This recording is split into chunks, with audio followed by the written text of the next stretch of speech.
Director mister Nikhil గురించి చెప్పాలంటే అసలు రావడంతోనే మనిషి కొంచెం కొద్దిగా అటు ఇటు ఇట్లా ఊగుతూ ఇట్లా వచ్చి ఏంటి బాగా హైలో వచ్చాడా ఏంటి అనుకున్నాను.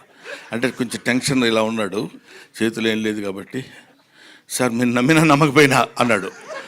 అంటే ఏదో పెద్ద విషయం చెప్పాలని దాని ఫీలింగు, దానిలో ముక్కల కింద చేసి చెప్తున్నాడు అనమాట.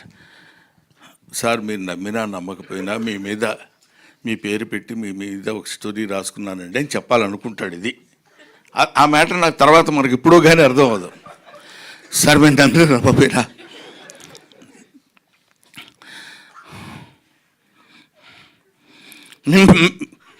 మీ పేరు పెట్టుకుంటాను అంటున్నాడు. అంటే కొంచెం మనం ఫిలప్ చేసుకోవాలి వాయిస్లు. అది మీ సినిమా మీ మీద నా లైఫ్ అంటున్నాడు. నాకేంటి అర్థం కాల, అది ఏంటిది, వాట్ హ్యాపెండ్.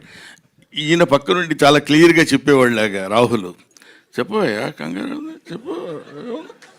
చెప్పు అంటున్నాడు. కానీ ఇది చెప్పొచ్చుగా, ఇతను కూడా చెప్పు అనే 2-3 పదాలు నేర్చుకుని వచ్చాడు తప్ప అది ఇలాగా మీ మీదనే రాసుకున్నానండి. నా డ్రీమ్ మీతో ఒక షాట్ అయినా యాడ్ మీ దగ్గర మిమ్మల్ని డైరెక్ట్ చేయాలని కోరుకుండేది. ఫుల్ లెంత్ మీరు ఒప్పుకుంటేనే ఈ సినిమా, లేకపోతే లేదండి అన్నారు. అప్పటి వరకు కొంచెం పోజు కొడదాం అనుకున్నాను, కానీ కొంచెం తేడాగా కొట్టారు ఇద్దరు దెబ్బ. ఇంకా లాభం లేదురా బాబు అని. మీరు ఒప్పుకుంటేనే సినిమా అంటే అబ్బో చాలా ఇంపార్టెంట్ క్యారెక్టర్ ఉంటుందని నేను okay it's all right brother, దానికే ఉందిలేండి చేసేద్దామని కొంచెం గంభీరమైన వాయిస్తో అన్నా.